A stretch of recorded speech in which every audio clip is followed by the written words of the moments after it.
మన ప్రభు అయిన యేసుక్రీస్తు పరిశుద్ధ నామములో ఈ పాడ్కాస్ట్ ద్వారా వాక్యం వింటున్న ప్రతి వారికి నా హృదయపూర్వకమైనటువంటి వందనాలు. 2వ సమూయేలు గ్రంథం 22వ అధ్యాయము 20వ వచనం. నేను ఆయనకు ఇష్టుడను గనుక ఆయన నన్ను తప్పించెను. ఈ చదివిన వాక్య భాగంలో నేను ఆయనకు ఇష్టుడను గనుక ఆయన నన్ను తప్పించెను. ఈ మాట పలుకుతుంది అభిషిక్తుడైనటువంటి దావీదు. ఆయనను ఎవరి నుండి తప్పించాడు అంటే శత్రువుల చేతిలో నుండి, ఫిలిస్తీన్ల చేతిలో నుండి, తన స్వదేశమందు రాజుగున్నటువంటి సౌలు చేతిలో నుండి, తన బంధువుల చేతిలో నుండి, తనకు కీడు చేయతలిచిన వారందరి చేతిలో నుండి ఆయన దావీదును తప్పించాడు. కారణం ఏమిటి అని చూస్తే దావీదు ఆయనకు ఇష్టుడు. ఆయనే చెప్తున్నాడు స్పష్టంగా, నేను ఆయనకు ఇష్టుడుగా ఉన్నాను గనక ఆయన నన్ను తప్పించెను. ఈ మాటను బట్టి దావీదు చరిత్రలో నుండి, దావీదు యొక్క సాక్ష్య జీవితం నుండి నేర్చుకోవాల్సినటువంటి పాఠం ఏదనగా ఆయనకు ఇష్టుడుగా ఉండటం అనేది చాలా ప్రాముఖ్యమైనటువంటి విషయం. లోకంలో చూస్తూ ఉంటే మనుషులను మెప్పించడానికి ముఖస్తుతి చేస్తూ, బహుమానాలు ఇస్తూ, వారిని గణపరిచే విధంగా వారికి అర్హత లేకపోయినా మాటలను జోడించి వారిని హెచ్చిస్తూ ఇష్టం ఉన్నట్లుగా ఇష్టాన్ని తెచ్చుకోవడానికి ప్రయత్నం చేస్తూ ఉంటారు. అయితే మనుషుల యొద్ద నుండి మనం ఇష్టులము అనే పేరు తెచ్చుకోవడం కంటే దేవుని చేత ఇష్టుడై ఉండెను అనేటువంటి మాటను, సాక్ష్యాన్ని తెప్పించుకోవడం ఎంతో ప్రాముఖ్యమైనటువంటి విషయం. అంత మటుకు కాదు గాని అటువంటి సాక్ష్యాన్ని ధైర్యంగా చెప్పగలిగేటువంటి ఆధ్యాత్మిక స్థితిలోకి రావడం అనేది కూడా ఎంతో ముఖ్యమైనటువంటి విషయం. నేను దేవునికి ఇష్టుడను, నేను దేవునికి ఇష్టురాలను అనేటువంటి మాట మనం ధైర్యంగా చెప్పగలగాలి. ఎప్పుడు ఆ మాట చెప్పగలుగుతామంటే దేవుణ్ణి నిజముగా ఆరాధిస్తున్నప్పుడు, ఆయన శక్తిని, ప్రభావమును, ఆయన పరాక్రమమును పూర్తిగా తెలుసుకున్నప్పుడు ఆ మాటను మనం పలుకగలం. దావీదు ఆ మాటను పలుకుతున్నాడు. మనం అటువంటి మాటను బహాటంగా సమాజంలో, సంఘంగా కూడినప్పుడు సాక్ష్యాన్ని నిలబడి చెప్పగలగాలి. మనం దేవునికి ఇష్టలముగా ఉండాలి అంటే ఏం చేయాలి? దావీదుని గురించి చూడాలంటే అలాగా ఒక్కొక్క పాయింట్ కొన్ని విషయాలు ఉన్నాయి. అయితే వాక్యంలో ఉన్నటువంటి విషయాలు మనం ధ్యానిస్తాం. దేవునికి ఇష్టుడై ఉండుట అంటే ఏంటి? ఎవరు ఇష్టులై ఉంటారు? కీర్తనల గ్రంథం 16వ కీర్తన 3వ చరణం. నేను ఇలాగందును, భూమి మీదనున్న భక్తులే శ్రేష్ఠులు, వారు నాకు కేవలము ఇష్టులు. భూమి మీద ఉన్నటువంటి భక్తులు ఆయనకు ఇష్టులు. ఆయనను ఆరాధించడానికి, ఆయనను స్తుతించడానికి, ఆయన శక్తిని పొందుకోవడానికి, ఆయన చిత్తమును తెలుసుకునటానికి, ఆయన ఆజ్ఞానుసారంగా జీవించడానికి ఎవరైతే వారి జీవితాన్ని దేవునికి సమర్పించుకుంటారో, భక్తి జీవితంలో కొనసాగుతూ ఉంటారో అటువంటి వారు దేవునికి ఇష్టలుగా ఉంటారు. వారిని ఆయన ఇష్టపడుతున్నాడు. అందుక మందిరానికి వెళ్ళడం, దేవుని సన్నిధిలోకి చేరి ఆయనను పూర్ణ హృదయముతో, పూర్ణ బలముతోను, పూర్ణ శక్తితోను, పూర్ణ వివేకంతోను ఆరాధించడము, స్తుతించడము, గణపరచడం అనేది ఆయనకు ఇష్టమైనటువంటి విషయం. అటువంటి భక్తులు ఆయనకు ఇష్టలుగా ఉంటారు అని వాక్యం సెలవిస్తుంది. మరొక విషయాన్ని మనం చూసినట్లయితే సామెతల గ్రంథం 11వ అధ్యాయము 20వ వచనం. మూర్ఖ చిత్తులు యెహోవాకు హేయులు, యథార్థంగా ప్రవర్తించేవారు ఆయనకు ఇష్టలు. యథార్థంగా ప్రవర్తించేవారు ఆయనకు ఇష్టలు. యథార్థత లేని వారు ఆయనకు హేయులు. అటువంటి వారిని ఆయన తృణీకరిస్తాడు, అటువంటి వారిని ఆయన పట్టించుకోడు. కానీ యథార్థంగా ప్రవర్తించేవారంటే ఆయనకి చాలా ఇష్టం. అటువంటి వారిని ఆయన తప్పిస్తాడు. యథార్థత అంటే ఒక మనిషి ఉన్నా, ఆ మనిషి లేకపోయినా వారిని గూర్చి ఏకరీతిగా సంభాషించడం అనేది యథార్థత. వారు ఉన్నప్పుడు వారిని గణపరిచేలాగా, వారు వెళ్ళిపోయిన తర్వాత వారిని కించపరిచేలాగా, వారు దూషిస్తూ మాట్లాడితే అది యథార్థత కాదు. డబ్బు ఉన్నప్పుడు, డబ్బు లేనప్పుడు ఒకలాగే ప్రవర్తించడమే యథార్థత. ధనం ఉన్నప్పుడు కళ్ళు నెత్తికెక్కినట్లుగా ప్రవర్తిస్తూ, డబ్బు లేనప్పుడు హీన స్థితిలోకి, దీనస్థితిలోకి చేరినప్పుడు దీనంగా, తగ్గింపుతో ఉంటే అది యథార్థత కానే కాదు. ఎల్లప్పుడూ ఏకరీతిగా ఉండడమే యథార్థత. ఆరోగ్యం ఉన్నప్పుడు, ఆరోగ్యం లేనప్పుడు ఎల్లప్పుడూ మనిషిని ఎదుట తమ ప్రవర్తన యోగ్యమైనదిగాను, పాపము చేయడానికి అవకాశం ఉన్నప్పుడు కూడా పాపాన్ని జయిస్తూ, పాపము చేయకూడదని గిరిగీసుకొని ఆయన రక్తపు కోటలో తమను తాము సమర్పించుకొని నిలబడటమే యథార్థత. పాపము చేయడానికి అవకాశం ఉంటుంది. పౌలు అంటాడు, నాకు అన్ని చేయడానికి స్వాతంత్రం ఉంది, కానీ అన్ని నేను చేయదగినవి కాదు. ఎందుకంటే నేను యథార్థతగా ఉండాలి. ఇది నాకు అవకాశం ఉంది కదా అని నేను చేయకూడదు. అది చేస్తే నేను యథార్థత తప్పినవాడనవుతాను అని మనం చూస్తాం. కనుక యథార్థత అంటే ఎప్పుడు కూడా ఏకరీతిగా ఒకలాగా ప్రవర్తించడమే యథార్థత. మందిరంలో ఉన్నప్పుడు ఒకలాగే, మందిరాన్ని విడిచి బయటకు వెళ్ళినప్పుడు ఒకలాగే, ఉద్యోగం చేయడానికి, వ్యాపారం చేయడానికి అడుగు బయటకు వేసి పనిలో ఉండగా అదే ప్రవర్తన, బయటకు వచ్చినప్పుడు అదే ప్రవర్తన, అన్య జనులతో మాట్లాడేటప్పుడు అదే ప్రవర్తన, క్రైస్తవులతో, నీతిమంతులతో మాట్లాడేటప్పుడు అదే ప్రవర్తన, సేవకులతో మాట్లాడేటప్పుడు అదే ప్రవర్తన, తోటి విశ్వాసతో మాట్లాడేటప్పుడు అదే ప్రవర్తన, అదే సంభాషణ ఉంటేనే యథార్థత. సేవకులుగా దాన్ని గౌరవంగా మాట్లాడి విశ్వాసులతో చులకనగా, తుస్కారంగా మాట్లాడితే అది యథార్థత కాదు. దేవుని చేత అభిషేకించబడిన వారు నిజమైన సేవకులు. దేవుడు కనుల ఎదుట కనబడినప్పుడు వారికి వందనాలు చెప్పడం, వారిని గౌరవించడం, ఏకరీతిగా సన్మానించడం అనేది యథార్థత.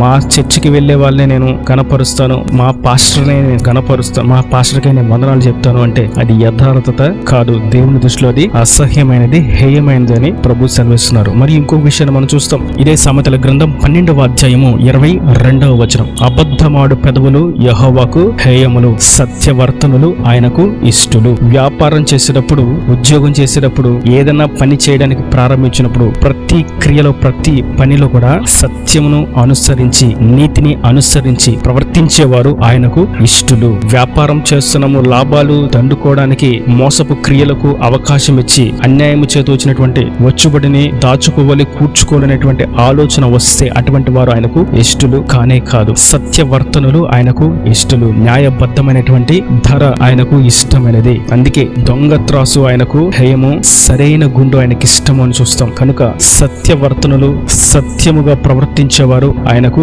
ఇష్టలు. మరొక విషయాన్ని మనం చూస్తాం. కీర్తనల గ్రంథం 51వ కీర్తన 16-17 చరణాలు. నీవు బలిని కోరువాడవు కావు, కోరిన ఎడల నేను అర్పించుదును. దహన బలి నీకిష్టమైనది కాదు, విరిగిన మనస్సే నీకిష్టమైన బలులు. ఇక్కడ చదివిన వాక్య భాగంలో మనం చూస్తాం, విరిగిన మనస్సు ఆయనకు ఇష్టమైనటువంటి బలి. విరిగిన మనస్సుతో చేసేటువంటి ప్రార్థన, విరిగిన మనస్సుతో చేసేటువంటి ఆరాధన, విరిగిన మనస్సుతో చేసేటువంటి స్తుతి, విరిగిన మనస్సుతో చేసేటువంటి ఆలాపన ఆయనకు ఇష్టం. అటువంటి వారిని ఆయన ఇష్టపడుతున్నారు. అటువంటి వారిని ఆయన అలక్ష్యము చేయడు, త్రోసివేయుడు, ఇంకా ఆలస్యం చేద్దామనేటువంటి ఆలోచన ఆయనకు రాదు.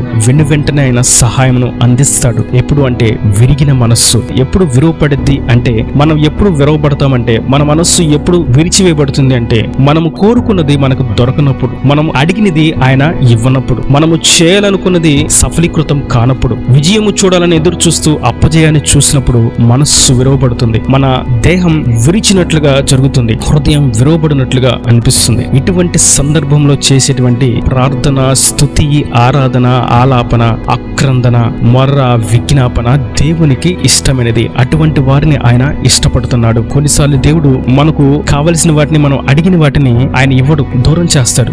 ఎందుకంటే మనం అడిగింది మనం పొందుకుంటే దేవునికి దూరం అయిపోతాం అన్న సంగతి ఆయన తెలుసు. మనం ఆ విషయంలో విరవబడకపోతే అవి మనల్ని దేవుడి దగ్గర నుంచి దూరం చేసి నిజముగా విరిచివేసి నరకానికి పాత్రలుగా చేస్తాయి. అందుకే దేవుడు వాటిని దూరం చేస్తాడు. అనగా మనకి కావాల్సింది ఏంటో మనకు స్పష్టంగా తెలియదు గనుక ఇది మంచిది, అది మంచిది అని సొంత జ్ఞానముతో, సొంత ఆలోచనలతో దేవుని దగ్గర మొరపెట్టి అడిగినప్పుడు అది రాకపోతే విరవబడినటువంటి అనుభవం. ఎందుకు ఆ సమయంలో విరవబడేటువంటి అనుభవాన్ని దేవుడు అనుమతించాడు అంటే, ఆ సమయంలో నేను నువ్వు అడిగింది ఇస్తే నీవు నా యొద్ద నుండి నిజముగా దూరం అయిపోయి, నిజముగా విరవబడి నరకానికి సాతానుగాడు సులువుగా తీసుకుని పోతాడని దేవుడు ఇక్కడే మనల్ని విరుగుతాడు. ఈ విరవబడినటువంటి అనుభవంలో ఉన్న వారికి దేవుడు సెలవిస్తున్నాడు, మీరు నాకు ఇష్టలు అని. ఇటువంటి విరవబడినటువంటి అనుభవాల్లో నలిగిపోతూ, అటు ఇటు కొట్టబడుతూ, రేపబడుతూ, నలకొట్టబడుతూ, అణిచివేయబడుతూ, దుఃఖముతో, నిట్టూర్పుతో ఉన్న నీతోను మీతోను ప్రభు సెలవిస్తున్నారు, మీరు నాకు ఇష్టలు. ఇష్టమైన వారిని ఆయన అలక్ష్యము చేయడు, తప్పిస్తాడు. మరొక విషయాన్ని మనం చూస్తాం. హెబ్రీయులకు రాసిన పత్రిక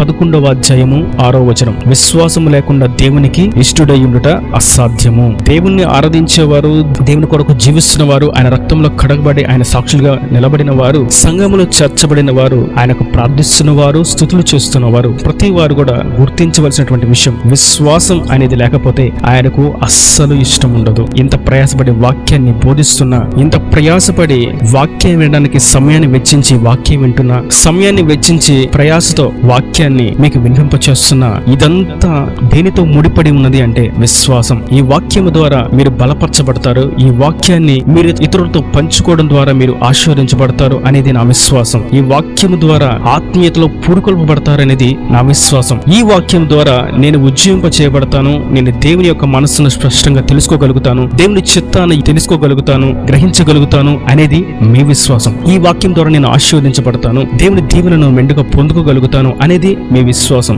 ఈ విశ్వాసం అనేది లేకుండా నేను వాక్యం చెప్పినా, మీరు వాక్యం వినినా, వాక్యం సెలవిస్తుంది అటువంటి క్రియ, అటువంటి మానవ జాతి ఆయనకు ఇష్టలు కానే కాదు. విశ్వాసం అనేది ఎలా వివరిస్తున్నారంటే, ఆయన సన్నిధికి వచ్చేవారు, ఆయన యుద్ధకు వచ్చేవారు, ఆయన ఉన్నాడు అని ఖచ్చితంగా నమ్మాలి. ఆయన ఇస్తాడు, ఆయన మాట్లాడతాడు, ఆయన చేస్తాడు, ఆయన నిలబెడతాడు, ఆయన దీవిస్తాడు అనేటువంటి విశ్వాసముతో ఉండేవారే ఆయనకు ఇష్టలు. అదే విశ్వాసము. చివరిగా ఇంకొక విషయాన్ని చూసినట్లయితే, ఫిలిప్పీయులకు హెబ్రీయులకు రాసిన పత్రిక 4వ అధ్యాయము 18వ వచనం. నాకు సమస్తమును సమృద్ధిగా కలిగి ఉన్నది, మీరు పంపిన వస్తువులు ఎపఫ్రోదితు వలన పుచ్చుకొని ఏమీ తక్కువ లేక ఉన్నాను. అవి మనోహరమైన సువాసనయు దేవునికి ప్రీతికరమును ఇష్టమును అయిన యాగమునై ఉన్నవి. ఇక్కడ మనం చూస్తే దేవునికి ఇష్టమైనది మరొకటి, ఆయనకి ఇష్టపూర్వకంగా ఇచ్చేటువంటి కానుక. ఎపఫ్రోదితు అనేటువంటి వ్యక్తి పౌలుకి కొన్ని వస్తువులు తీసుకొచ్చి ఇచ్చారంట. ఆ విషయాన్ని ఫిలిప్పు సంఘానికి చెప్తున్నాడు. సంగమా, మీరు ఇచ్చినటువంటి కానుక మీ సంఘ కాపరి, సంఘ పెద్ద ఎపఫ్రోదితు వలన నేను తీసుకున్నాను. అది చాలా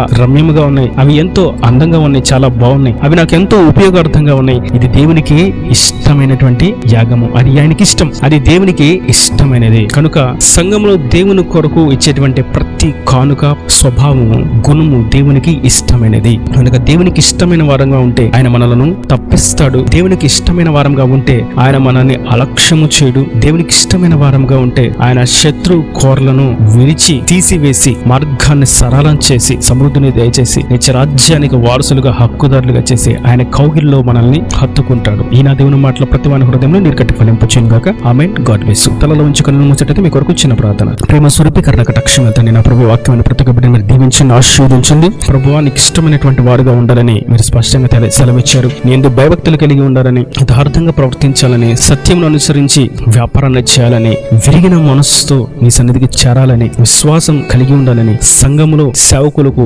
ఇంపైన సువాసనగా ఉండేటువంటి శ్రేష్టమైనటువంటి కానుకలు నీ నామములో ప్రతిష్ఠించాలని, సమర్పించాలని, ఇలా నీకు ఇష్టమైనటువంటి కొన్ని విషయాలను ధ్యానించడానికి మీరు కృపను అనుగ్రహించి మీరు మాతో ముచ్చరించినటువంటి నీ అమూల్యమైనటువంటి వాక్కులు బట్టి నీకు స్తోత్రం. వాక్యమైన ప్రతి ఒక్క బిడ్డనట్టు విధంగా ఆశీర్వదించండి. నీకు ఇష్టమైనటువంటి జనాంగంగా, నీకు ఇష్టమైనటువంటి నీ స్వకీయ సంపాద్యంగా బిడ్డలు నిండాలుగా దీవించి ప్రతి అవసరం అక్కడిని మహిమలో తీర్చి రాకడా సిద్ధపరచమని యేసు పరిశుద్ధాన్ని ప్రార్థించి వేడుకుంటున్నాను తండ్రి. ఆమేన్. ఆమేన్.